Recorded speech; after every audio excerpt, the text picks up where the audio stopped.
अस्सलाम वालेकुम जी। जापान की अभी हमारी दो बुकिंग्स चल रही हैं। एक हमारा टूर फरवरी में जाएगा जो कि विंटर टूर है जापान का, और एक हमारा चेरी ब्लॉसम टूर होगा जो कि ईद के बिल्कुल बाद अप्रैल में जा रहा होगा। और ये 7 डेज़ के दोनों टूर्स होंगे और इसमें हम टोक्यो, ओसाका और हिरोशिमा विज़िट कर रहे होंगे। तो हम जावेद चौधरी साहब से पूछते हैं कि दोनों टूर्स की खासियत इसमें क्या क्या है। अब ये जो सर्दियों वाला टूर है उसकी तरफ तो आऊँगा, मैं आपको बताता हूँ। लेकिन चेरी ब्लॉसम जो है वो बड़ा ज़बरदस्त किस्म का जापान के अंदर होता है, क्योंकि जापान के अंदर चेरीज़ बहुत ज़्यादा हैं। और इवन टोक्यो शहर जो है ना, उसके अंदर इतनी ज़्यादा चेरीज़ हैं, चेरीज़ के दरख्त हैं कि आपको बड़ी हैरत होती है देख के। ऐसा लगता है कि सड़कों के ऊपर चेरीज़ उगी हुई हैं। और जब बहार स्टार्ट होती है, अप्रैल का महीना स्टार्ट होता है, तो उनके ऊपर फूल लगते हैं। और वो फूल होते हैं कोई वाइट और रेड कलर के, उससे को मिला जुला, यानी पिंक होता है और वाइट होता है और उसके मिला जुला किस्म का कलर होता है, और वो बहुत ही खूबसूरत कलर होता है। अब ये एक बड़ी मज़ेदार आपको दास्तान सुनाता हूँ कि जब वर्ल्ड वार सेकंड हुई तो उसके बाद अमेरिका ने ज़ाहिर है जापान को फ़तह कर लिया, और उसके दो उन्होंने एटम बम फेंके थे, जिसमें ज़ाहिर है आप नागासाकी भी जाएंगे या हिरोशिमा, तो आप हिरोशिमा तो ज़रूर जाएंगे आप। तो हिरोशिमा के ऊपर जब पहला बम फेंका तो वो पहला एटमी बम था, एटमी धमाका था पूरी दुनिया के अंदर, उससे पहले कोई नहीं हुआ था। फिर उसके बाद जैपनीज़ तो बड़े परेशान हो गए, हैरान हो गए कि अब ये हुआ क्या हमारे साथ। फिर उसके बाद दूसरा बम जो था उन्होंने नागासाकी के ऊपर फेंक दिया। तीसरा बम उन्होंने टोक्यो के ऊपर फेंकना था, लेकिन उससे पहले फिर उन्होंने एग्रीमेंट कर लिया और सरेंडर कर दिया जापान ने, और उसके बाद मामला सेटल हो गए। तो अब जब अमेरिका और जापान के मामला सेटल हुए तो वो पूरा जापान जो था वो अमेरिका के पास चला गया। तो अमेरिका ने आके यहाँ पे फ़ौज को ख़त्म कर दिया, यानी जापान उन चंद मुल्कों के अंदर है जिसके अंदर फ़ौज नहीं है। तो फौज के ऊपर पाबंदी लगी क्यों नहीं। और जो सिक्योरिटी सारी यूएस के पास है, सारी सिक्योरिटी डिफेंस सारा जो है ना वो अमेरिका के पास है।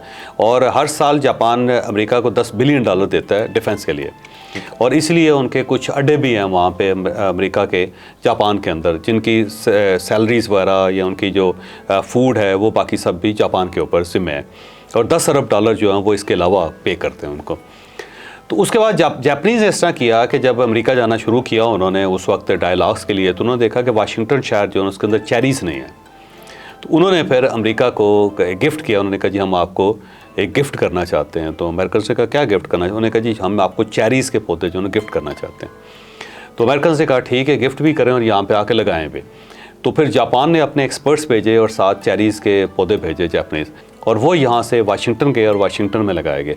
तो अब चेरी ब्लॉसम जो 2 जगहों पे होती है, एक जापान के अंदर होती है और दूसरी वाशिंगटन के अंदर होती है। वाशिंगटन में बहुत ज़्यादा चेरीज़ के पौधे हैं, वो सारे के सारे जापानीज़ हैं और जापान ने वो लगाए हैं। जापानीज़ एम्बेसी जो वहाँ पे उसकी टेक केयर भी करती है और उनके एक्सपर्ट्स भी जाते रहते हैं, उनकी ट्रेनिंग अभी तक।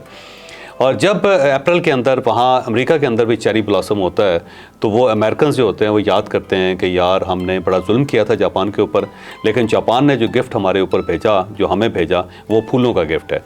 तो वो जापानीज़ ये एस्टैब्लिश करना चाहते थे कि आपने हमारे ऊपर एटम बम फेंका था, आपकी तरफ से हमें एटम बम का तोहफ़ा मिला था, लेकिन हमने आपको फूलों का तोहफ़ा दिया है। और ये फूल जो हैं वो 1945 से अमेरिका के अंदर भी महक रहे हैं। तो चेरी ब्लॉसम का मौसम बड़ा ज़बरदस्त होता है। मुझे जापानियों के बदले भी कुछ ऐसे ही होते हैं जो उन्होंने हॉस्पिटल में वो भी इलाज भी फ्री किया हुआ है सारे यूएस नेशनल्स का, हिरोशिमा हॉस्पिटल में। हिरोशिमा हॉस्पिटल, क्योंकि ये जो हिरोशिमा है ना, ये इसके अंदर हॉस्पिटल था, शीमा हॉस्पिटल। शीमा हॉस्पिटल के ऊपर एटम बम फटा था और वहाँ पे डॉक्टर हीरो थे उनके, और उन्होंने एक हॉस्पिटल बनाया हुआ था। और ये याद रखें जो एटम बम होता है वो ज़मीन पे गिर के नहीं फटता, वो फ़िज़ा के अंदर फटता है। और जब फ़िज़ा के अंदर फटता है तो टेम्परेचर को रेज़ कर देता है वो 3000 डिग्री सेंटीग्रेड तक, और 3000 डिग्री सेंटीग्रेड के टेम्परेचर की वजह से हर चीज़ मेल्ट हो जाती है वहाँ पे।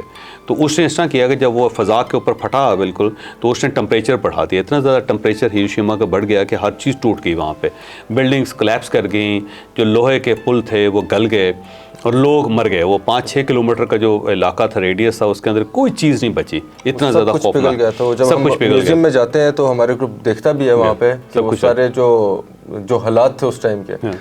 तो वो शीमा हॉस्पिटल के ऊपर फटा था, तो इसीलिए वो शीमा हॉस्पिटल जो था वो दोबारा बना। दोबारा बनने के बाद जो है उसके ऊपर उसमें अमेरिकन का इलाज फ्री है क्योंकि वहाँ पे अमेरिकियों ने बम फेंका था। बहरहाल ये जापान क्योंकि बड़ी ज़बरदस्त किस्म का मुल्क है, बड़े ज़बरदस्त किस्म के लोग हैं और इन लोगों से भी मिलना चाहिए और इसके मुल्क को भी देखना चाहिए। इतनी ज़्यादा सफाई मैंने किसी दुनिया में और मुल्क में नहीं देखी। फिर इतने ज़्यादा वर्कोहलिक लोग, इतना ज़्यादा काम करते हैं जापानीज़ के, बंदा हैरान रह जाता है। आप उन्हें किसी काम पे लगा दें तो पूरी ज़िंदगी वो वही काम करते रहें। जापान के अंदर ऐसा है कि जब आप किसी कंपनी के अंदर जॉब करते हैं तो आपकी सैलरी आपकी ज़रूरत को देख के रखी जाती है कि आप कवारे हैं तो आपकी तनख्वाह कम होती है। जो ही आप शादी कर लेते हैं तो फौरी तौर पे कंपनी खुद ही आपकी तनख्वाह बढ़ा देती है। जब आपके बच्चे हो जाते हैं तो कंपनी आपकी तनख्वाहें बढ़ाती चली जाती। आपको कहने की ज़रूरत नहीं पड़ती, मालिकान आपको खुद ही करते रहते हैं और पूरी ज़िंदगी फिर इंसान उस जॉब को ख़त्म नहीं करता, छोड़ता नहीं है, वहीं पे काम करता रहता है। और जब रिटायर हो जाता है तो रिटायरमेंट के बाद दोबारा री एम्प्लॉय हो जाता है। उन्हें कहते हैं आधी तनख्वाह पे मैं यही काम करता रहूँ, तो फिर आधी तनख्वाह के ऊपर वो काम करते रहते हैं। बहुत ज़्यादा वर्कहोलिक और इतने ज़्यादा काम करते हैं वो कि 10-10, 12-12 घंटे काम करते हैं, बल्कि छुट्टी हो जाती तो तब फिर घर जाके वहाँ से फिर वापस जाके फिर काम करना शुरू कर देते हैं। और एक बार जापान के अंदर ये हुआ कि उनकी कुछ 7-8 छुट्टियाँ इकट्ठी हो गई तो लोगों ने रोना शुरू कर दिया कि 7-8 दिनों में हम क्या करेंगे, क्योंकि उनके पास कोई इंटरटेनमेंट का क्वेश्चन ही नहीं था, सोचा ही नहीं था उन्होंने। तो वो जाते हैं दफ्तर के अंदर। दूसरा जापानीज़ जो है अपने ऑफिस में जाके सबसे पहले सफाई करते हैं और सफाई करने के बाद वो काम करते हैं और फिर जाने से पहले, दफ्तर बंद होने से पहले दोबारा सफाई करते हैं। जापान दुनिया का वाहिद मुल्क है कि जिसके अंदर जो स्कूल्स हैं उसके अंदर स्वीपर्स नहीं होते हैं। सारी सफाई स्कूलों की बच्चे खुद करते हैं और टीचर्स खुद करते हैं उनके साथ मिलकर। सुबह अगर 7 बजे स्कूल लगता है तो 6:30 बजे वो पहुंच जाएंगे, आधा घंटा सफाई का होगा, जिसमें सारा स्टाफ इवन प्रिंसिपल समेत बच्चे वो सब सफाई करेंगे। और उसके बाद जब वो घर जाने लगेंगे तो फिर आधा घंटा रुक के वो वहाँ पे सफाई करके जाएंगे। सेम इसी तरह जो ऑफिस हैं उसमें आधा घंटा लोग पहले पहुँचते हैं, आके अपना डेस्क ठीक करते हैं, अपने मामला सही करते हैं। उसको ठीक करने के बाद फिर काम स्टार्ट करते हैं, एग्जैक्ट टाइम पे काम स्टार्ट करेंगे। और छुट्टी का वक्त जो होगा ना वो ज़रूरी नहीं है कि उससे पहले वो निकल जाए, उसके बाद भी बैठे रहेंगे जब तक उनका काम ख़त्म नहीं होगा। सफाई तो इतनी है कि हमें उधर डस्टबिन काफ़ी दूर दूर तक नहीं मिलती। डस्टबिन नहीं होती वहाँ पे। अब तो जापान के अंदर डस्टबिन उन्होंने ख़त्म कर दिए। हम लोग जाते हैं तो अक्सर पहली बार तो यही हुआ कि वो लोग सामान लेके फिर रहे होते थे कि फेंकना कहाँ, फेंकने की जगह कोई नहीं थी। वो बिल्कुल यही उसकी वजह जापानीज इस टाइप के। टोक्यो शहर बड़ा मशरूफ़ है, दुनिया में सबसे ज़्यादा आबादी वाला शहर भी है और वहाँ रश बहुत ज़्यादा होता है। अगर आप सुबह के वक्त उनकी मेट्रोज़ देखें तो वहाँ पे लोगों को बाकायदा पैक किया जाता है। लोग उसके अंदर घुसते हैं, रश इतना ज़्यादा होता है कि बाहर से लोगों को दबा के ऐसे प्रेस कर उसके अंदर लोगों को पूरा किया जाता है। देखने को मिला था। और उसके बाद फिर दरवाजे बंद होते हैं और फिर उसके बाद वो चलती है। तो ये है, जापानीज़ गाड़ियाँ ज़रूर ख़रीदते हैं लेकिन इस्तेमाल बहुत कम करते हैं, इसलिए रीसेल गाड़ियाँ उनकी पूरी दुनिया के अंदर जाती हैं, क्योंकि जापानीज़ को आदत है कि वो गाड़ी ख़रीदेंगे और हफ्ते में कोई एक बार थोड़ी देर के लिए निकालेंगे, उसे इस्तेमाल करेंगे, फिर उसे साफ़ करवा के अपने गैरेज में खड़ा कर देंगे। और मेट्रो इस्तेमाल करेंगे, हमेशा ट्रेन्स इस्तेमाल करेंगे, क्योंकि ट्रेन्स उनकी बड़ी ज़बरदस्त हैं, बहुत खूबसूरत, शानदार, साफ़ सुथरी, टाइम की पाबंदी और वक्त पे पहुंचती हैं सारी ट्रेनें। तो आपने खुद भी देखी हुई वहाँ पे, जो हमारे ग्रुप के लोग जाते हैं वो बड़ा हैरान रह जाते हैं। हमारे होता ही ट्रैवल उस तरह है, टोक्यो से हिरोशिमा भी और हिरोशिमा से ओसाका भी, वो सारा बुलेट ट्रेन जो उनकी है शिंकानसेन, तो उसी पे ट्रैवल होता है सारा। इसी तरह वहाँ पे गेंजा स्ट्रीट है मेरा ख्याल है टोक्यो के अंदर, गेंजा स्ट्रीट, और वो हर वक्त खुली रहती है, मेरा ख्याल 24 घंटे, और बड़ी रोशनियाँ होती हैं वहाँ पे और बड़ी बड़ी स्क्रीन्स लगी हुई हैं। जब लोग जाते हैं तो बड़े हैरान रह जाते हैं। एक शिंजुकू एरिया है और दूसरा ये गेंजा स्ट्रीट है। हाँ जी। शिंजुकू में क्या है उसकी? शिंजुकू भी इसी तरह बहुत ज़्यादा लाइवली एरिया है, ठीक है, और वो भी जिस तरह से आप बता रहे थे सेम उसी तरह। और एक शिबुया क्रॉसिंग है जो कि सबसे बड़ी, दुनिया की सबसे बड़ी पेडेस्ट्रियल क्रॉसिंग है, तो उधर की फ़ोटो सबसे ज़्यादा मशहूर हुई होती हैं, जो जिसे लोग एक किस्म का न्यूयॉर्क के टाइम स्क्वायर से कंपेयर कर रहे होते हैं, क्योंकि वो उसी तरह पूरी बिल्डिंग्स में लाइट्स लगी होती हैं बहुत ज़्यादा, और वो सबसे क्राउडेड जगह है टोक्यो की, और हर वक्त वहाँ पे लोग होते होंगे, तकरीबन हर वक्त ही आप समझ लें। ठीक हो गया। और इसके अलावा फूड कैसी होती है वैसे जापानीज़ फूड बहुत ज़बरदस्त है। जिन्हें सी फूड पसंद है वो उनके लिए तो जाहिर सी बात है, लेकिन हमारे टेस्ट से इतना ज़्यादा मैच नहीं करती। लेकिन पाकिस्तानी खाने मिल जाते हैं? पाकिस्तानी इंडियन खाने तो वहाँ पे तकरीबन हर जगह पे मिल जाते हैं, जहाँ जहाँ हमारा टूर जाता है वहाँ सब हर जगह पे मिल जाते हैं। और अगर किसी जगह पे नहीं होते तो वो फिर इंडोनेशियन कोई हलाल फूड ढूंढ के वो खा लेते हैं। करेंसी कैसी है वैसे? करेंसी बहुत ज़बरदस्त है जापान की। पाकिस्तानी तकरीबन 2 रुपये के बराबर एक जापानीज़ येन है, और दूसरा शॉपिंग करने में उधर सबसे बेहतर रहता है, क्योंकि ख़र्चा अगर करेंसी की बात हुई है तो ज़्यादातर जो इलेक्ट्रॉनिक्स हैं या इस तरह की चीज़ें हैं वो आपको सस्ती मिलती है वहाँ पे सस्ती मिलती हैं। इवन कि जो एप्पल के भी प्रोडक्ट्स हैं, आईफोन को छोड़ के बाकी जितने प्रोडक्ट्स हैं आपको 10% कम प्राइस पे मिलेंगे, क्योंकि उधर जो टैक्स है वो आपको नहीं पे करना पड़ेगा। बाकी नॉर्मल कंट्रीज़ में ये होता है कि आप पहले से चीज़ परचेज कर लेंगे, एयरपोर्ट पर रिफंड करवाएं, और वो लंबा एक प्रोसेस होता है। जापान पे वो आपको शुरू से टैक्स पे ही नहीं करना, वो दुकान से तो आपको मैक्सिमम चीज़ें 10% कम चीज़ों। अच्छा, एक यूज चीज़ें बहुत मिलती हैं, वो सेकंड स्ट्रीट उनके बहुत बड़ा सेकंड हैंड चीज़ें वाकई वहाँ पे बहुत ज़्यादा। नाम है सेकंड स्ट्रीट, जहाँ पे सेकंड स्ट्रीट नजर आएगी, इसका मतलब ये होगा सेकंड हैंड है, लेकिन वो लगती फर्स्ट हैंड है, उसके अंदर फर्क कोई नहीं होता। जापानी लोग जिस तरह से चीज़ें इस्तेमाल करते हैं तो वो बिल्कुल साफ़ सुथरी रहती हैं, तो इस वजह से वहाँ पे जो सेकंड हैंड चीज़ें हैं वो बहुत ज़्यादा सेल की जाती हैं, और ख़ास तौर पे इसमें लग्जरी ब्रांड्स होते हैं और घड़ियाँ होती हैं। क्योंकि उनको घड़ियाँ लग्जरी ब्रांड्स खरीदने का बहुत शौक है, लेकिन वो ज़्यादा देर तक इस्तेमाल नहीं करते, फिर उसको बेच देते हैं, चेंज करते रहते हैं, नया एडिशन ले लेते हैं, पुराना बेच देते हैं। बिल्कुल ऐसा। फिर वहाँ पे ना एक इलेक्ट्रॉनिक्स की पूरी डिस्ट्रिक्ट है टोक्यो के अंदर, और उसके अंदर बड़े बड़े प्लाजास हैं, बड़े बड़े शॉपिंग सेंटर्स हैं। जब आप उसके अंदर जाते हैं तो पता चलता है कि 15 मंजिला बिल्डिंग है और उसके अंदर सिर्फ और सिर्फ इलेक्ट्रॉनिक्स हैं। बिल्कुल ऐसा। कोई मतलब एक चीज़ होगी जिसमें होम अप्लाइंसेज होंगी, फिर एक चीज़ होगी जिसके अंदर सिर्फ मोबाइल फ़ोन होंगे, एक पूरा आपको फ्लोर मिलेगा जिसके अंदर कैमरास मिलेंगे, आपको हर किस्म का कैमरा पूरी दुनिया के अंदर जो आपको चाहिए वहाँ पे अवेलेबल होता है। एक तो उनका बिग कैमरा के नाम से स्टोर है, वो भी इसी तरह सारे इलेक्ट्रॉनिक्स हैं, उसमें भी वो कोई 8-9 मंजिला बिल्डिंग है, और उसमें इसी तरह आपको हर फ्लोर पे डिफरेंट चीज़ें मिलेंगी। इसी तरह उनका एक ब्रांड है शूज़ का, जो एक्सिस नाम है उसका, है ना। बिल्कुल। और वो एक्सिस शूज़ जो दुनिया में मोस्ट कंफर्टेबल शूज़ समझा जाता है, और ये मेमोरी फोम उन्होंने बनाया था, 1948 में कंपनी बनी थी, और उसके कुछ स्पेशल एडिशंस होते हैं जो आपको सिर्फ जापान में मिलते हैं, दुनिया में किसी और जगह से नहीं मिलते। वो शूज़ ज़रूर ट्राई कीजिएगा जब आप जापान जाए, कमाल है वैसे उसका। इसी तरह टोक्यो जो रेलवे स्टेशन है, सेंट्रल रेलवे स्टेशन है, वहाँ पे एक बंदा है जिसका लिंक हम आपको भेजेंगे। वो पिछले तकरीबन 80 साल से वहाँ पे सुशी बना रहा है, और इतना ज़बरदस्त किस्म की सुशी बनाता है वो कि पूरी दुनिया से लोग उसे खाने के लिए आते हैं। और इवन ओबामा जो है वो वहाँ पे गया था सुशी खाने के लिए, और एक्सपर्ट है वो, कहते हैं दुनिया के बेस्ट सुशी जो है ना वही बनाता है, और वो इतना ज़बरदस्त, और उसके ऊपर पूरे डॉक्यूमेंट्रीज बनी हुई हैं वर्ल्ड लेवल की, इतना एक्सपर्ट है। तो हमारा जो टूर प्लान है 7 डेज़ का, वो मैं आपको थोड़ा सा बता देता हूँ, तो फिर उसके हवाले से आप हमारे ऑडियंस को गाइड कीजिएगा कि किस तरह का एक टूर है। हम 7 डेज़ के लिए जाते हैं, और इसमें हमारा 3 नाइट्स का स्टे जो है वो टोक्यो में होता है। ठीक है, एक ही होटल में। टोक्यो में हमारा जो होता है वो normally villa fountain grand hotel है, उसमें स्टे होता है। और इसके अलावा 2 नाइट्स का स्टे हमारा ओसाका में होता है। ये जो ट्रैवलिंग बीच में होती है ट्रेन से होती है, बाकी ऑब्वियसली जो टूर्स हम कर रहे होते हैं या डे टूर्स होते हैं हमारे, ये फास्ट ट्रेन है, फास्ट ट्रेन। हाँ, ये फास्ट ट्रेन है, वही जो शिनकानसेन जापान की मशहूर ट्रेन है। इसके अलावा हिरोशिमा भी हम 1 नाइट का स्टे करते हैं, और ओसाका से जो हिरोशिमा का भी ट्रैवलिंग होती है वो हमारी ट्रेन से ही होती है। तो 1 नाइट का स्टे हमारा हिरोशिमा में आ जाता है, 2 नाइट्स हमारी ओसाका में होती हैं, और 3 नाइट्स हमारी टोक्यो में होती हैं। टोक्यो में हम एक डे टूर माउंट फूजी का भी करते हैं,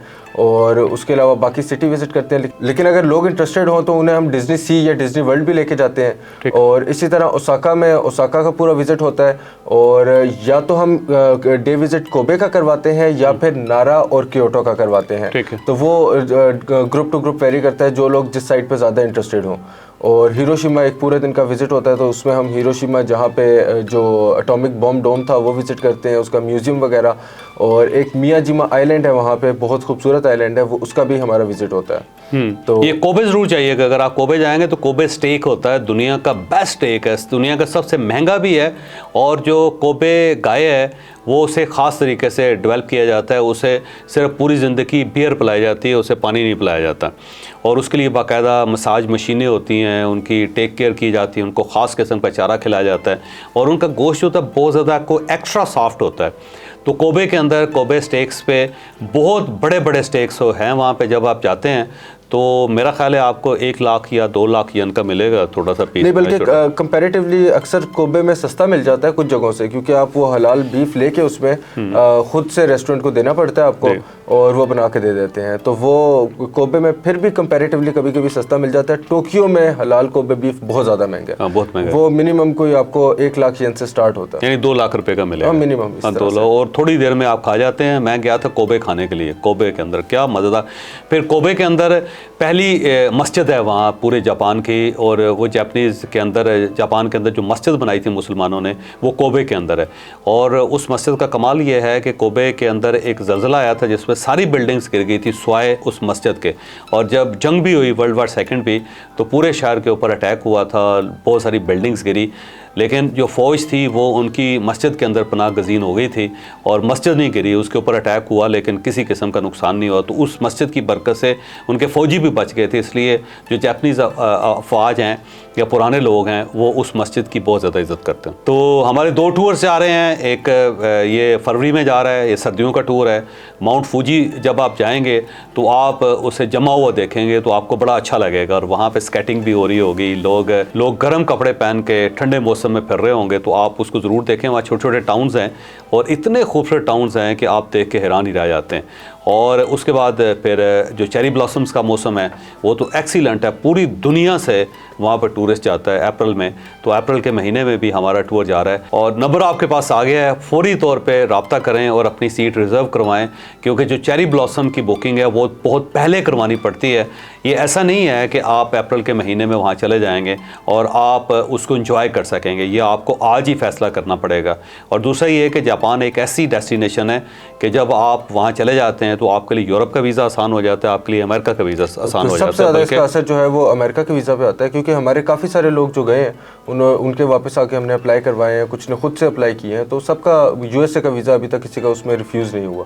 और वैसे भी पता नहीं क्या चक्कर है कि जापान जब वीज़ा लगा हो तो आपको बाकी एम्बेसीज बहुत ज़्यादा ख्याल, क्योंकि बड़ा डिफिकल्ट है ना, इनका जो पासपोर्ट है वो दुनिया के नंबर 1 पासपोर्ट में रहा है, बल्कि अभी भी अगर दुनिया के जो टॉप 5 पासपोर्ट्स हैं उनके अंदर जापान होगा। तो जापान का सिस्टम बड़ा ज़बरदस्त है, और जब आप वहाँ से होके आ जाते हैं तो फिर दूसरे मुल्क ये समझते हैं कि जब ये वहाँ से होके आ गया है तो फिर कोई इशू नहीं है, फिर इसको सेंजन पे भी जाना चाहिए, फिर अमेरिका में भी जाना, यूके भी जाना चाहिए। हाँ, इसकी एक मेन रीज़न ये भी है कि जापान की जो इमिग्रेशन है वो बहुत ज़्यादा टफ है। बल्कि हमारे जब भी ग्रुप्स गए हैं कि वो 2-3 लोगों को रोक के बहुत डिटेल में सवाल ज़रूर करते हैं, और इसीलिए मैं फिर हमेशा आखिर पर रुका रहता हूँ कि जब सारा ग्रुप निकल जाएगा तभी मैं जाऊँ, और अगर किसी को रोक लेते हैं तो फिर मैं उनके साथ जाके सारी चीज़ आंसर करके उन्हें लेके जाता हूँ। क्योंकि इंडिविजुअल जो लोग जा रहे होते हैं, जापान में काफ़ी ज़्यादा प्रॉब्लम आती है कि उन्हें डिपोर्ट भी कर दिया जाता है वीज़ा होने के बावजूद जब वो वहाँ पर पहुँचते हैं। अकेले जाएंगे तो ऐसा मसला, लेकिन ग्रुप के अंदर आपको ये फैसिलिटी है कि ग्रुप ज़ाहिर ज़िम्मेदार होता है आपका। जो लोग हमारे साथ गए थे जापान, उनके कुछ तासुरात भी हैं, और ये कमेंट्स आप ज़रूर सुनें, इससे आपका विजन ज़्यादा ब्रॉड हो जाएगा। और जो हमारे टूर्स जो माजी के अंदर गए थे उसकी कुछ झलकियाँ भी आप मुलाजा कीजिए। इजाज़त दीजिए हमें।